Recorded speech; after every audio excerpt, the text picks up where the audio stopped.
সকলকে বড়দিনের শুভেচ্ছা। নমস্কার, আমি অয়ন। কিশোরয় ছোটবেলার সাথীর তরফ থেকে বড়দিনের উপহার হিসেবে আজকে আমরা পরিবেশন করব বিখ্যাত সাহিত্যিক স্যার আর্থার কোনান ডয়েল রচিত শার্লক হোমসের কাহিনী The Adventure of the Copper bitches. তাহলে শুরু করা যাক।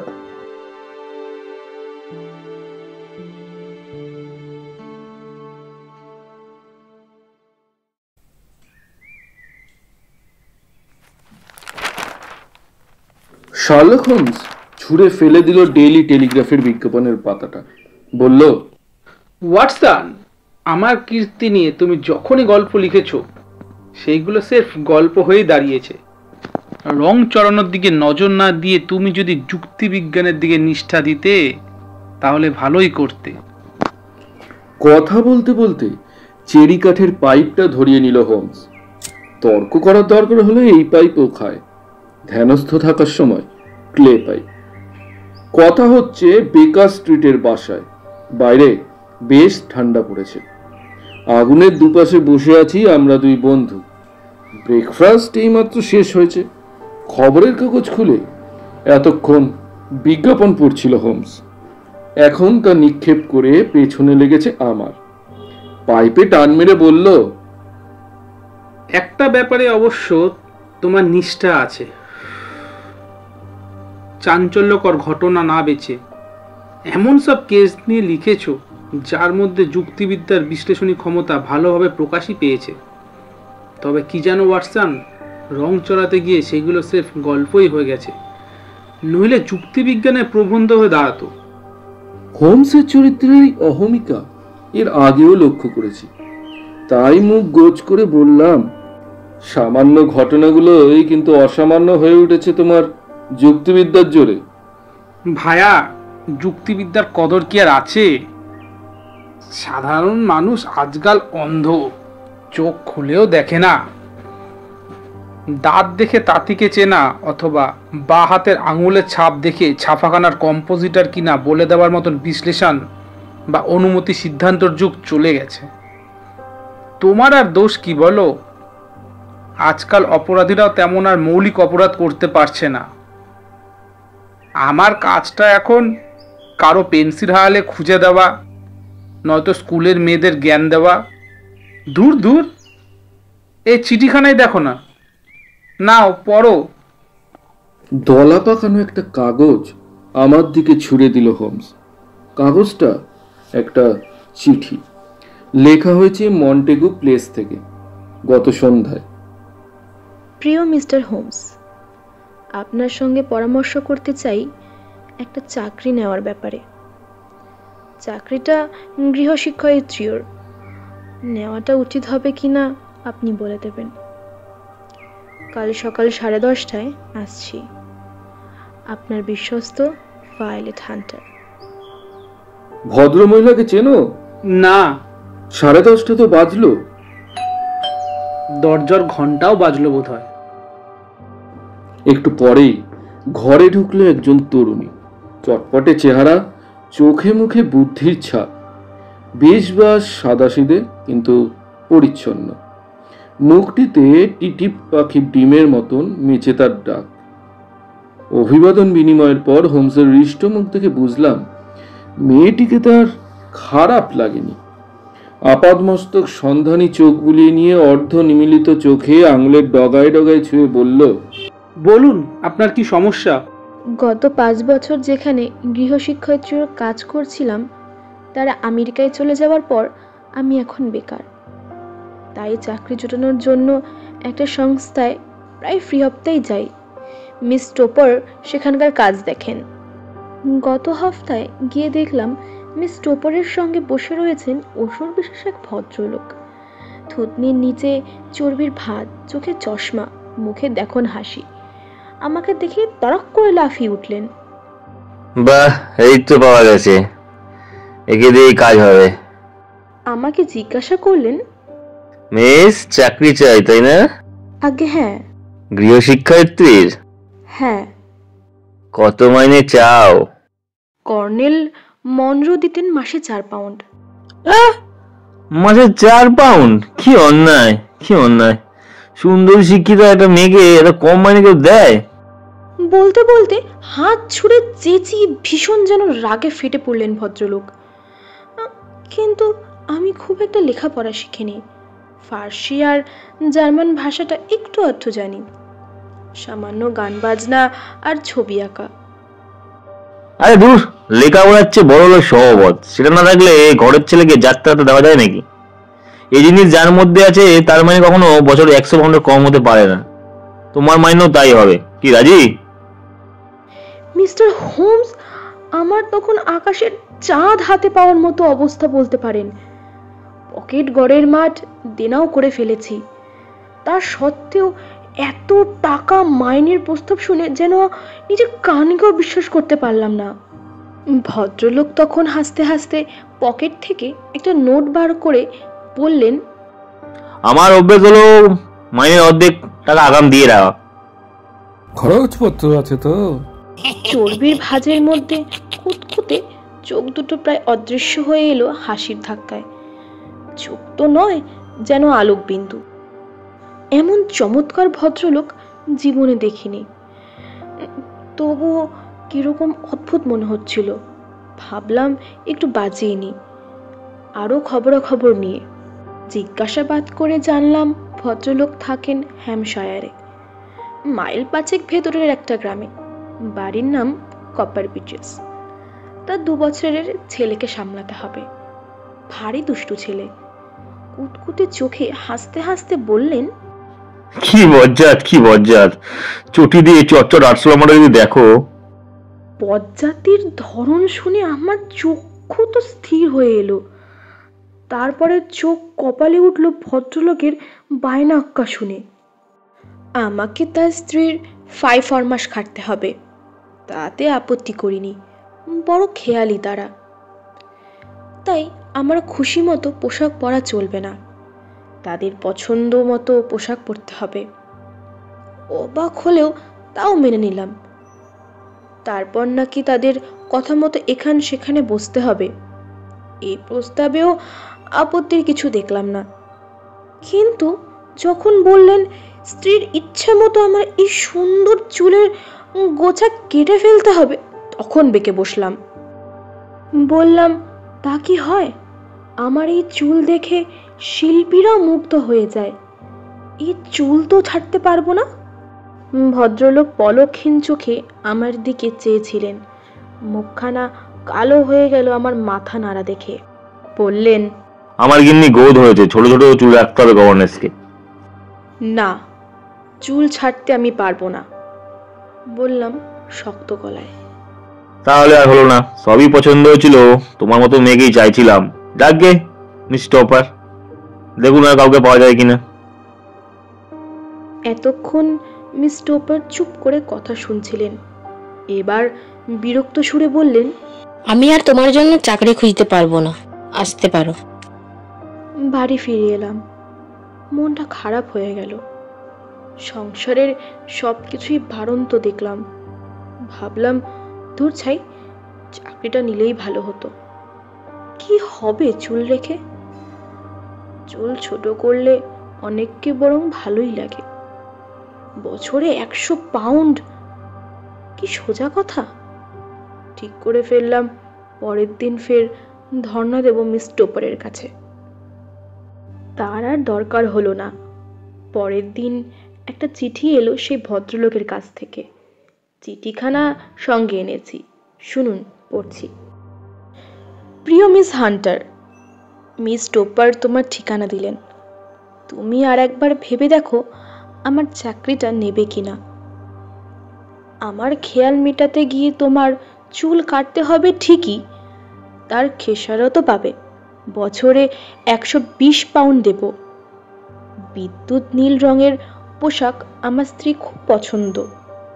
খামোখা কিনে টাকা খরচ করার দরকার নেই। আমার মেয়ে অ্যালিস এখন ফিলাডেলফিয়ায় গেছে, তার পোশাক তোমার ফিট করবে। সকালবেলা পরবে এই পোশাক, মাঝে মাঝে এখানে সেখানে বসবে, কোনো অসুবিধে তোমার হবে না। ছেলের সম্বন্ধে খুব একটা ভাবতে হবে না, খুব হালকা কাজ। উইনচেস্টারে এক ঘোড়ায় টানা গাড়ি নিয়ে হাজির থাকবো। কোন ট্রেনে আসছো জানিও। তোমার বিশ্বস্ত জেফ্রে রুক্সেল। মিস্টার হোমস, চিঠিটা পেয়ে ভাবছি চাকরিটা নেব, কিন্তু তার আগে আপনার সঙ্গে পরামর্শ করতে চাই। মিস হান্টার, বলল শার্লক হোমস। আমার কোনো বোন থাকলে তাকে আমি বলবো এই পরিবেশে চাকরি না নিতে। বিপদ আছে। কিসের বিপদ? তা তো এক্ষুনি বলতে পারবো না। ভদ্রলোকের বউ পাগল নন তো? উদ্ভট খেয়াল মেটানোর জন্য আমাকে নিয়ে যাচ্ছেন না তো? হতে পারে। আমি শুধু ভাবছি 40 পাউন্ড দিলেই যখন গভর্নেন্স পাওয়া যায়, তার 3 গুণ টাকা খরচ হচ্ছে কেন? নিশ্চয়ই কোনো মতলব আছে। সেই রকম যদি কিছু বুঝি, আপনাকে চিঠি লিখলে আপনার সাহায্য পাবো। 100 বার। কেসটা সত্যি ইন্টারেস্টিং। যখনই আপনার টেলিগ্রাম পাবো আমরা দৌড়ে যাব, কথা দিলাম। মিস হান্টারের মুখ থেকে মেঘের ভার সরে গেল। চট করে উঠে দাঁড়িয়ে বললেন, আজ রাতে আমি চুল কেটে ফেলছি। কাল রওনা হব উইনচেস্টার। চললাম। সিঁড়ি দিয়ে নেমে গেল চটপটে পদশব্দ। আমি বললাম, চালাক মেয়ে, নিজেকে সামলাতে জানে। তা ঠিক, তবে ওর টেলিগ্রাম শীঘ্রই আসবে। বিপদ আসন্ন। বিপদটা যে কি তা হোমস মেয়েটির কাছে ভাঙেনি, আমার কাছেও বলল না। তবে সেই দিন থেকেই প্রায় দেখতাম ভুরু কুচকে কি যেন ভাবছে। ভাবনাটা আমার মনেও যে আনাগোনা করেনি তা নয়। যার খপ্পরে গিয়েছে মিস হান্টার, সে শয়তান না সাধু কিছুই আজ করতে পারতাম না। মনটা কিন্তু অস্থির হয়ে থাকতো। হোমসকে জিজ্ঞেস করলে অস্থির হয়ে হাত জুড়ে বলতো, দূর, ঘটনা ছাড়া সিদ্ধান্ত খাড়া করা যায় নাকি? তবে জানো কি ওয়াটসন, আমার বোনকেও আমি যেতে দিতাম না। হোমসের কথা ফলে গেল 15 দিন পর। গভীর রাত্রে টেলিগ্রাম এলো হোমসের নামে। ও তখন ওর নৈশ গবেষণার জন্য তৈরি হচ্ছে। বক যন্ত্র আর টেস্ট টিউব সাজাচ্ছে রাসায়নিক বিশ্লেষণ নিয়ে রাত কাটিয়ে দেবে বলে।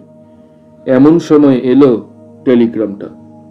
হোমস চোখ বুলিয়ে নিয়ে গবেষণার সরঞ্জাম সরিয়ে রেখে বলল, আজ রাতে ঘুম চাই, কাল অনেক ঝামেলা আছে। ওয়াটসন, উইনচেস্টারের ট্রেনটা কটায়?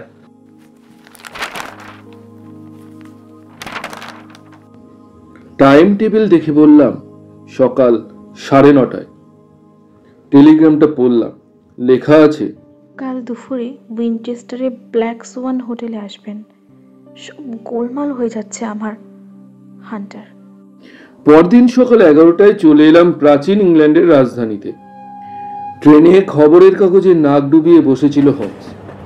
হ্যাম্পশায়ার পেরিয়ে আসার পর কাগজের দায় ছুঁড়ে ফেলে দিয়ে নিসর্গ দৃশ্যের প্রশংসায় পঞ্চমুখ হলো। বসন্তের সাজে প্রকৃতি সেজেছেও চমৎকার। নীল আকাশ, সাদা মেঘ, মিষ্টি রোদ, চারিদিকে কেবল সবুজ পাতার সমারোহ। ফাঁক দিয়ে চোখে পড়ছে খামার বাড়ির ছাদ। বেকার স্ট্রিটের দম আটকানো কুয়াশা থেকে এই মন মাতানো পরিবেশে পড়ে পুলক জাগলো আমারও চিত্তে। সল্লাসে বললাম, হোমস, কি সুন্দর না? সব টাটকা, তাজা, নতুনের মতো। গম্ভীর হয়ে গেল হোমস। মাথা নেড়ে বলল, ভায়া, শহরে ক্লেদ আছে, কিন্তু আইন ভাঙা সেখানে কঠিন। এখানে প্রকৃতির উদারতার মধ্যে যদি কোনো নৃশংস কাণ্ড ঘটে, কেউ টের পাবে না। মেয়েটা উইনচেস্টারে থাকলে এতটা ভাবনা আমি করতাম না। 5 মাইলের ভেতরে গ্রামের মধ্যে অনেক কাণ্ড ঘটতে পারে।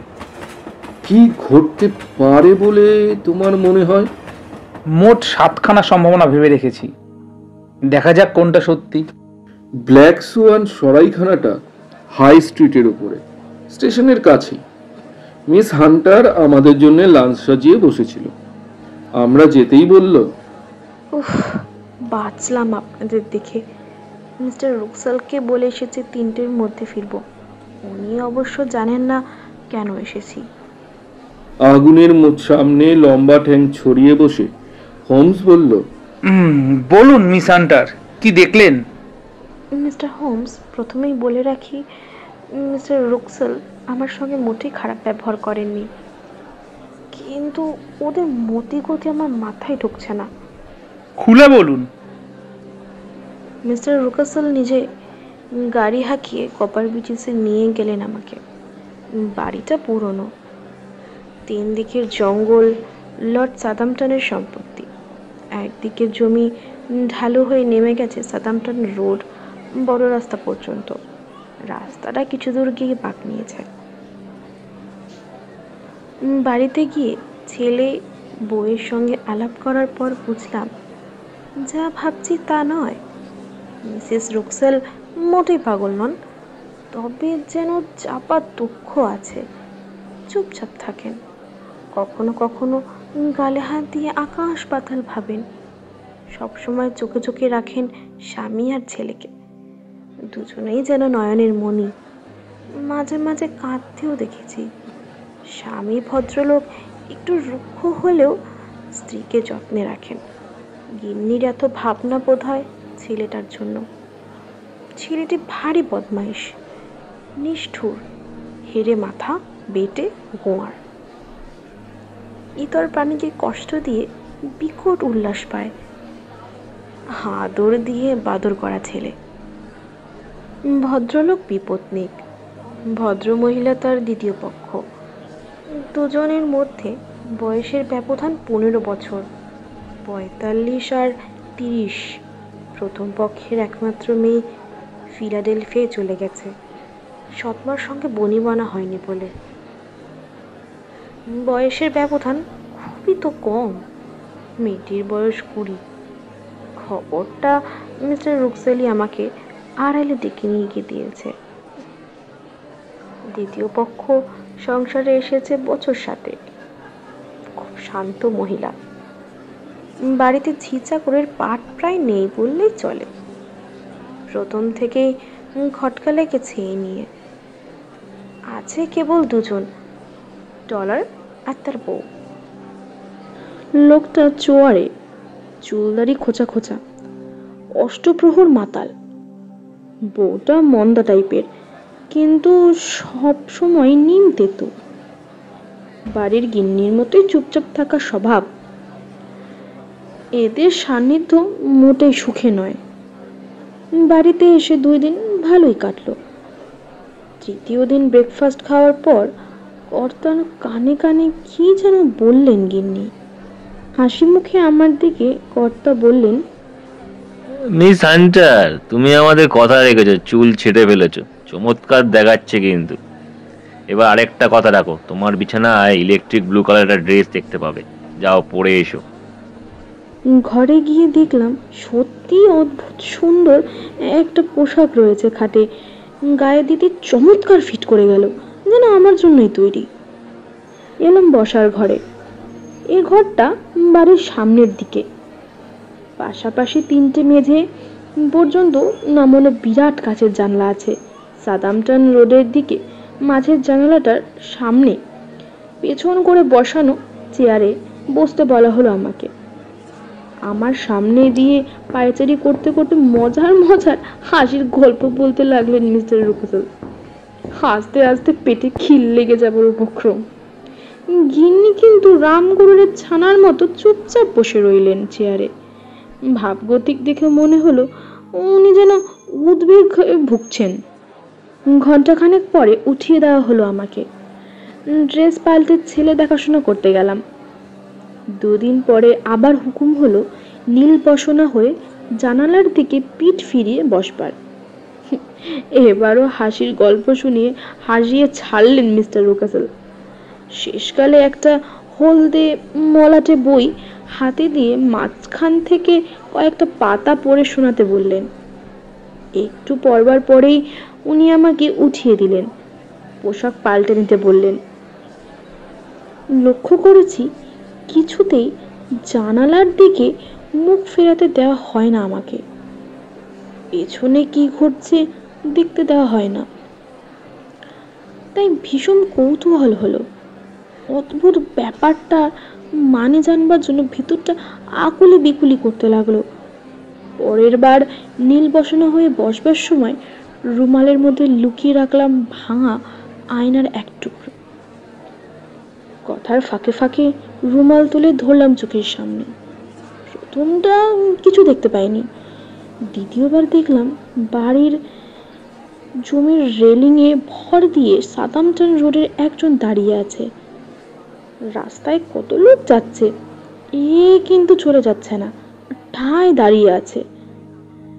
গায়ে ছাই রঙের পোশাক, আকারে ছোটখাটো। মিসেস রুকসেল খড়খড়ে চোখে চেয়েছিলেন আমার দিকে। রুমালের মধ্যে লুকোনো আয়নাটা উনি দেখে ফেলেছেন। কর্তাকে বললেন, দেখো দেখো, রাস্তার একটা লোক প্যাট প্যাট করে চেয়ে আছে মিস হান্টারের দিকে। তাই নাকি? মিস হান্টারের বন্ধু নয় তো? আগে না, এখানকার কাউকেই চিনি না আমি। তাহলে বাজে লোক, তুমি এইভাবে হাত নেড়ে বিদায় করো ওকে। রাস্তায় কে দাঁড়িয়ে আছে তা নিয়ে আমার মাথা ঘামানোর দরকার কি? উনি কিন্তু পিড়াপিড়ি করতে লাগলেন। উনি যেভাবে দেখালেন সেইভাবেই হাত নাড়লাম। সঙ্গে সঙ্গে জানালার পর্দা টেনে দিলেন গিন্নি।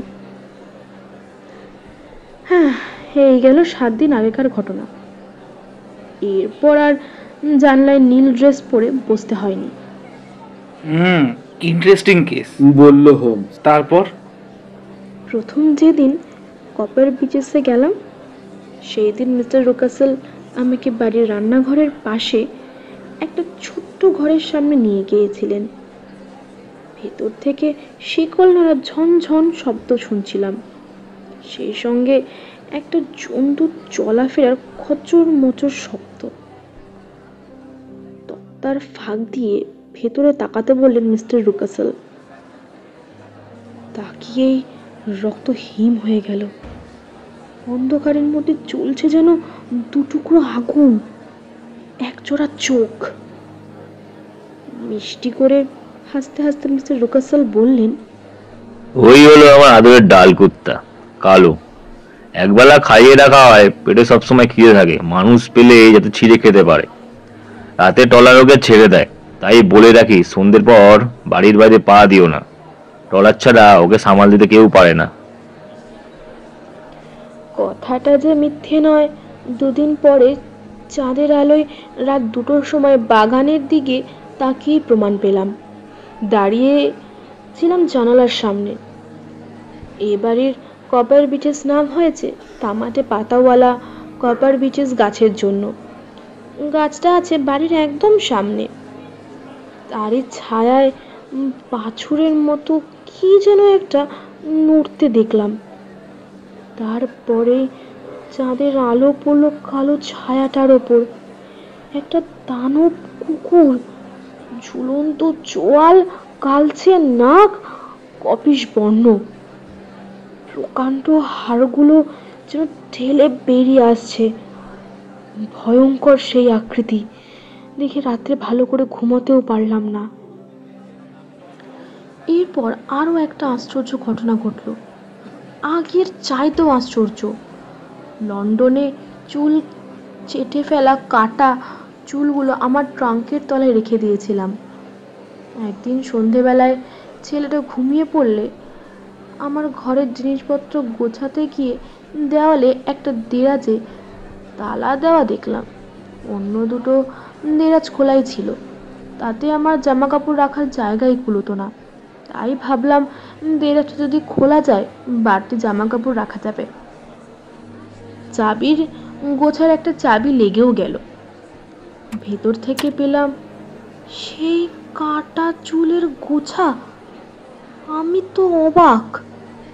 বেশ মনে আছে, আমার চুল তো আছে আমারই ট্রাঙ্কে, এখানে এলো কি করে? খুললাম তোরং, আমার চুল যথাস্থানেই আছে। বার করে এনে রাখলাম দেরাজে পাওয়া চুলের পাশে। মিস্টার হোমস বললে বিশ্বাস করবেন না, দুটো চুলই একই রকম, একই রকম বেনি, একই রকম রং। এ কি রহস্য! হাত কাঁপতে লাগলো আমার। বেশ বুঝলাম এই রহস্য যাতে আমি টের না পাই তাই দেরাজে ছিল। খোলাটা অন্যায় হয়েছে, কাউকে বলাটাও ঠিক হবে না। এর পরের ঘটনাটাও কম অদ্ভুত নয়। আমি যা দেখি ভালো করেই দেখি, দেখার ব্যাপারে আমার চোখ ধারালো।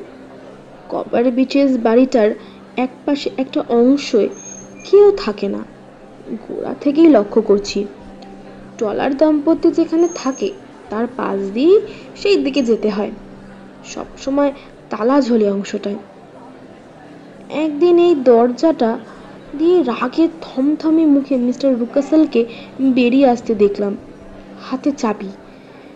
দরজায় তালা দিয়ে আমার পাশ দিয়ে হন হন করে চলে গেলেন, কথাও বললেন না।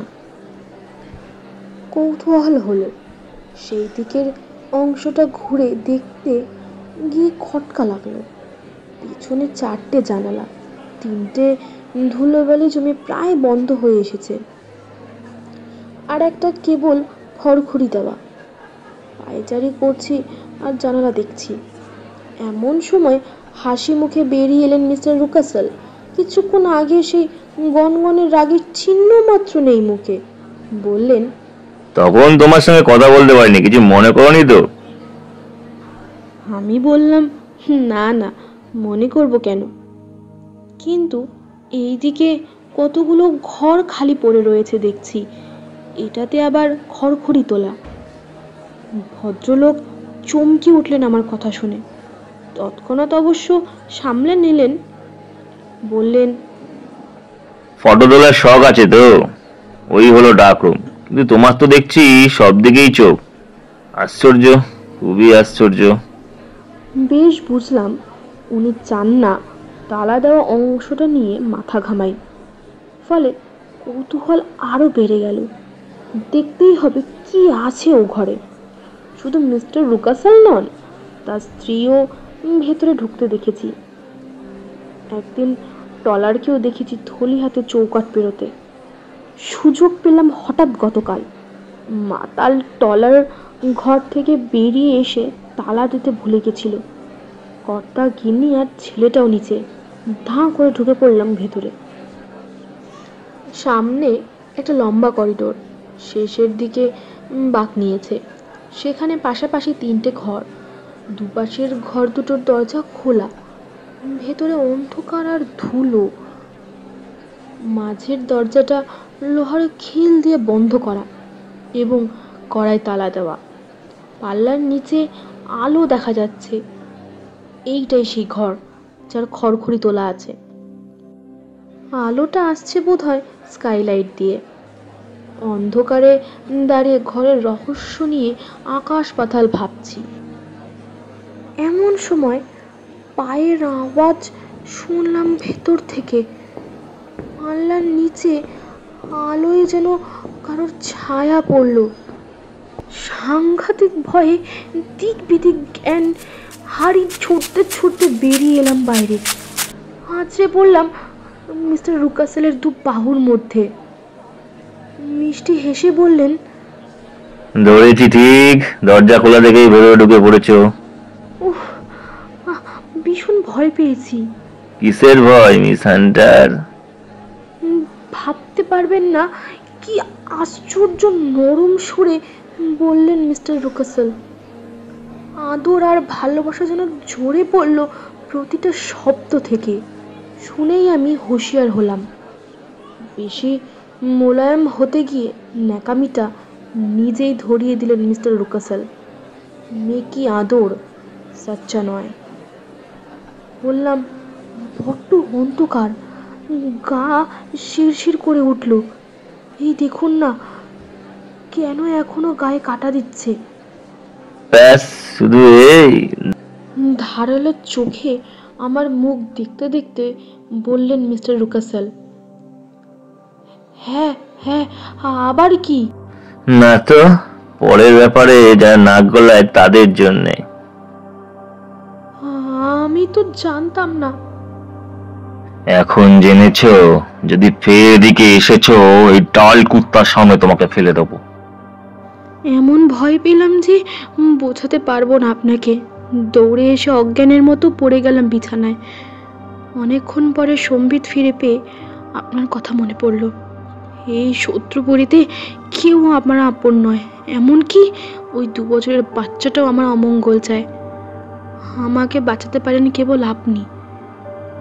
তাই তক্ষণই চুপি চুপি চলে গেলাম 8 মাইল দূরে পোস্ট অফিসে। টেলিগ্রাম পাঠালাম আপনাকে। ট্রলার মদে চোখে তখন অজ্ঞান বললেই চলে, সেই জন্য যাওয়ার সাহস পেলাম। ও ছাড়া ডালকুত্তাকে ছেড়ে দেওয়ার ক্ষমতা কারণ নেই। বাড়ি ফিরে রাতটা প্রায় না ঘুমিয়ে কাটালাম। আজ ছুটি নিয়ে এসেছি 3টে পর্যন্ত। সন্ধ্যায় কর্তার গিন্নি কোথায় যাবেন, বাড়ি থাকবেন না। বাচ্চাটাকে আমি একাই দেখব। মিস্টার হোমস, সব তো শুনলেন, এবার বলুন এই অদ্ভুত কাণ্ড কারখানার মানে কি? এই বিচিত্র কাহিনী শুনলাম আমি আর হোমস মন্ত্রমুগ্ধের মতো। তারপর পকেটে হাত পুরে গম্ভীর মুখে পায়চারি করতে করতে বন্ধুবর শুধলো, ট্রলার এখনো মদে বেহুশ, তাই তো? হ্যাঁ। আর মিস্টার আর মিসেস রুকাসেল সন্ধ্যের পর তারা বাড়ি থাকছেন না? না। তাহলে একটা কাজ করুন, মিসেস ট্রলারকে কোনো একটা ঘরে ঢুকিয়ে দিয়ে বাইরে থেকে শেকল তুলে দিন। কুকুরটাও আর ছাড়া থাকছে না। সেই ফাঁকে আমরা 2 বন্ধু গিয়ে খানা তল্লাশ করে দেখি রহস্যটা কতদূর দানা বেঁধেছে।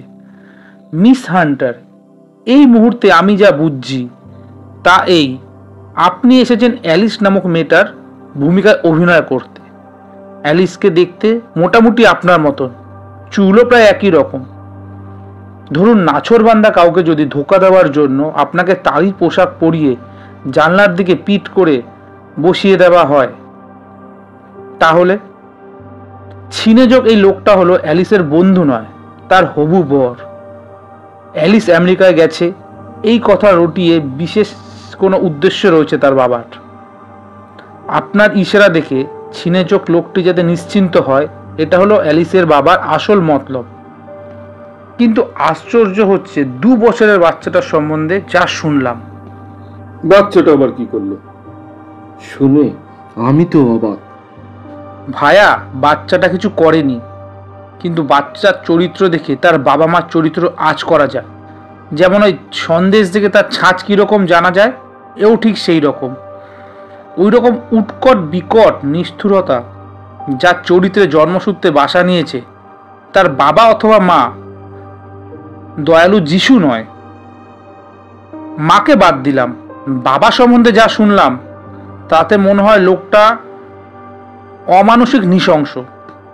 একটি মেয়েকে তিনি যন্ত্রণা দিচ্ছেন, তাকে বাঁচাতে হবে। সন্ধ্যে 7টার সময় হাজির হলাম কপার বিচেস ভবনে। সামনেই সেই গাছ, তামাতে পাতা চকচক করছে পড়ন্ত সূর্যের আলোয়। মিস হান্টার সদর দরজা থেকে হাসি মুখে অভ্যর্থনা জানিয়ে আমাদের নিয়ে গেল ভেতরে। বলল, দুমদাম আওয়াজ শুনছেন? মিসেস ট্রলারকে ভাড়ার ঘরে আটকে রেখেছি। বুড়ো ট্রলার এখনো বেহুশ। এই নিন মিস্টার রুকসেলের চাবির নকল। হোমস বলল, ভালোই হলো, চলুন কোথায় যেতে হবে। সিঁড়ি বেয়ে উপরে উঠে দরজা খুললাম। অন্ধকার করিডোর বেয়ে বন্ধ দরজার সামনে পৌঁছালাম। না, ভেতর থেকে কোনো সারা শব্দ পাওয়া গেল না, সব নিস্তব্ধ। মুখটা কালো হয়ে গেল হোমসের। বিড়বিড় করে বলল, দেরি করে ফেললাম নাকি? ওয়াটসন, কাঁধ লাগাও।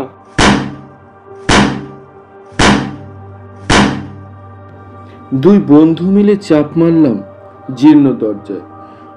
মচাত শব্দে কবজা থেকে ঠিকরে গেল পাল্লা। হুড়মুড় করে ঢুকলাম ভেতরে, কিন্তু কাউকে দেখতে পেলাম না। একটা টেবিল আর বাক্স ভর্তি কিছু পোশাক ছাড়া কিচ্ছু নেই ঘরে। স্কাইলাইট খোলা। লাফ দিয়ে কড়িকাঠের কাছে উঠে স্কাইলাইট ধরে ঝুলতে ঝুলতে হোমস বলল, বাইরে থেকে একটা দড়ির মই ঝুলছে দেখছি। পিচাস বাপটা মেয়েকে এদিকেই সরিয়ে এনেছে মনে হচ্ছে। বাইরে যাবার নাম করে বাইরে থেকেই কাজ সেরেছে। দড়িবার শয়তান লোক কোথাকার। ঠিক এই সময় পায়ের আওয়াজ পাওয়া গেল সিঁড়িতে। চাপা গলায় হোমস বলল, ওয়াটসন, মিস্টার রুকাসেল আসছেন বলে মনে হচ্ছে। পিস্তলটা হাতে রাখো, লোক কিন্তু খুব খারাপ। কথা শেষ হতে না হতেই দরজায় আবির্ভূত হলো ভীষণ মোটা বিশাল দেহী এক পুরুষ, হাতে একটা মোটা লাঠি। দেখেই আত্মচিৎকার করে উঠে দেওয়ালে সিটিয়ে গেল মিস হান্টার। এক লাফের লোকটার সামনে গিয়ে দাঁড়ালো কিন্তু স্বয়ং শার্লক হোমস। আনোয়ার কোথাকার? কোথায় আপনার মেয়ে? ঘরময় চোখ বুলিয়ে স্কাইলাইটের দিকে তাকালো মোটকা লোকটা, বলল বজ্র হুঙ্কারে, তবে রে ওপর চালাকি হচ্ছে, আমাকেই আবার জিজ্ঞেস করা হচ্ছে চোর কোথাকার, কোথায় সরিয়েছিস ওকে, তা দেখাচ্ছি তোদের মজা। বলেই করিডর দিয়ে বেরিয়ে সোজা নেমে গেল নিচে। ও কুকুরটা ছাড়তে গেল যে। না, আমার তো রিভলভার রয়েছে, অভয় দিলাম। ওই ঘর থেকে ছিটকে গেল হোমস। তিনজনই সিঁড়ি বেয়ে ঝড়ের মতো নেমে এলাম নিচে। হল ঘরে পৌঁছতে না পৌঁছতেই শুনলাম কুকুরের গুরুগম্ভীর গর্জন। পর মুহূর্তেই একটা তীব্র যন্ত্রণাময় আর্তচিৎকার, রক্ত জল করা সেই ভয়ঙ্কর চিৎকার কান পেতে শোনাও যায় না। একজন লাল মুখ বয়স্ক পুরুষ টলতে টলতে বেরিয়ে এলো পাশের একটা দরজা দিয়ে। সর্বনাশ, কে ছাড়লো কুকুরটাকে? 2 দিন খাওয়ানো হয়নি যে। তাড়াতাড়ি চলুন, তাড়াতাড়ি। হোমস আর আমি তীর বেগে বেরিয়ে গেলাম বাইরের দিকে। বাড়ির কোণ ঘুরে ঊর্ধ্বশ্বাসে দৌড়ালাম শব্দ লক্ষ্য করে। পেছন পেছন ছুটে এলো টলার। দূর থেকে দেখতে পেলাম ভয়ঙ্কর দর্শন উপসী দানব কুকুরটাকে। কালো নাক ঠেকে রয়েছে রুকাসলের গলার উপর। মাটিতে পড়ে যন্ত্রণায় কাতরাচ্ছেন তিনি। রুকাসল বিকট চিৎকারে খান খান হয়ে যাচ্ছে রাত্রি। কাছে গিয়ে নির্ভুল লক্ষ্যে ঘিলু বার করে দিলাম ডাল কুত্তার। সাদা দাঁত তখনও কামড়ে রইল ঘাড়ের থাক থাক চর্বি। অতি কষ্টে চোয়াল ছাড়িয়ে মুমূর্ষকে চ্যাংদোলা করে নিয়ে এলাম বাড়ির মধ্যে। প্রাণটা পুরোপুরি বেরোয়নি, কিন্তু কাঁধের অবস্থা চোখ মেলে দেখা যায় না, এমনই ভয়াবহ। সোফায় শুইয়ে সেবা শুশ্রূষায় মন দিলাম আমি। টলারকে পাঠালাম বউকে খবর দিতে। ঠিক তখনই ঘরে ঢুকলো লম্বা অস্থি সর্বস্ব শুকনো চেহারার একজন স্ত্রীলোক। মিসেস টলার। অস্ফুট কণ্ঠে বলে উঠল মিস হান্টার। হ্যাঁ মিস, মিস্টার রুকাসল আপনার সন্ধানে যাওয়ার আগে ঘর থেকে বের করে দিয়েছিলেন আমাকে। আরে মিস, আমাকে বললেই তো হতো আপনাদের আসল মতলব। এত ঝামেলার মধ্যে তাহলে আর যেতে হতো না। তীক্ষ্ণ চোখে তাকিয়ে শার্লক হোমস বলল, তাই বলো, মিসেস টলার দেখছি কেউ যা জানে না তাও জানে। আগে হ্যাঁ, আমি সবই জানি, বলতেও এক পায়ে খাড়া আছি। তাহলে বসে পড়ো, কয়েকটা জায়গা ভালো করে বুঝিনি, একটু খোলসা করে দাও দেখি বাপু। নিশ্চয়ই দেব। ঘরে ঢুকিয়ে শেকল তুলে দেওয়ার আগে যদি জিজ্ঞাসা করতেন সব বলতাম। আদালত পর্যন্ত যদি গড়ায় ব্যাপারটা, খেয়াল রাখবেন আপনাদের এই বান্ধবীটির সত্যিকারের বন্ধু আমি। মিস অ্যালিসও কিন্তু আমার বড় বন্ধু।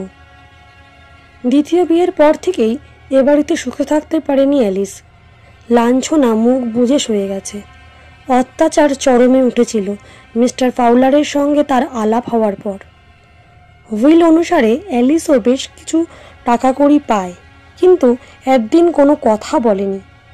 সব ছেড়ে দিয়েছিল মিস্টার রুকাসলের সাথে। কিন্তু বিয়ের কথা উঠতেই বাপ দেখলেন মহা মুশকিল, এবার সম্পত্তি ভাগ চেয়ে বসবে জামাই। তাই উঠে পড়ে লাগলেন যাতে সব সম্পত্তির মালিক হওয়া যায়। জোর করে অ্যালিসকে দিয়ে একটা কাগজে সই করিয়ে নিতে চেয়েছিলেন। বিয়ে হলেও যাতে টাকার উপর দখল থাকে মিস্টার রুকাসলের। অ্যালিস বেঁকে বসল। শুরু হলো অমানসিক পীড়ন। ব্রেইন ফিভারে শয্যাশায়ী হলো অ্যালিস। 6 মাস লড়াই চলল জমে মানুষে। প্রাণে বেঁচে গেলেও শরীর একেবারে আধখানা হয়ে গেল। এমন সুন্দর চুলের বোঝাও কেটে ফেলতে হলো। তাতে মন টলল না মিস্টার ফাউলারের। ধনুর্ভঙ্গ পণ করে রইল অ্যালিসকেই বিয়ে করবে। হোমস বলল, এবার বুঝেছি, বাকিটা আমি বলছি। মিস রুকাসেল তখন থেকেই মেয়েকে সেইভাবে বন্দিনী করে রাখতে লাগলেন, তাই তো? আগে হ্যাঁ, লন্ডন থেকে মিস হান্টারকে নিয়ে এলেন চীনে যোগ মিস্টার ফাউলারকে ঘাড় থেকে নামানোর জন্যে। মিস্টার ফাউলারের জেদ তাতে চির খেলো না, অসীম অধ্যাবসায় তার। বাড়ি অবরোধ করে বসে রইলেন। তোমার সঙ্গেও তার একটা বোঝাপড়া হয়ে গেল, বুঝিয়ে দিলেন তার স্বার্থের সঙ্গে তোমার স্বার্থের কোনো সংঘাত নেই। মিস্টার ফাউলারের কথাবার্তা শুধু মিষ্টিই নয়, হাতটিও দরাজ। তাই তোমার প্রতিদেবতা যাতে মদের অভাব না ঘটে সে ব্যবস্থা করে দিয়েই দড়ির মই জোগাড় করে রাখলো, যাতে মনি বেরিয়ে গেলেই ভাবি বউকে নিয়ে চম্পট দেওয়া যায়। আপনি তো দেখছি ঠিক ঠিক সব বলে যাচ্ছেন। ডাক্তার এসে গেছেন দেখছি। মিস টলার অনেক উপকার করলেন, অনেক ধাঁধা কাটিয়ে দিলেন। মিস হান্টারকে নিয়ে আমরা চললাম উইনচেস্টারে।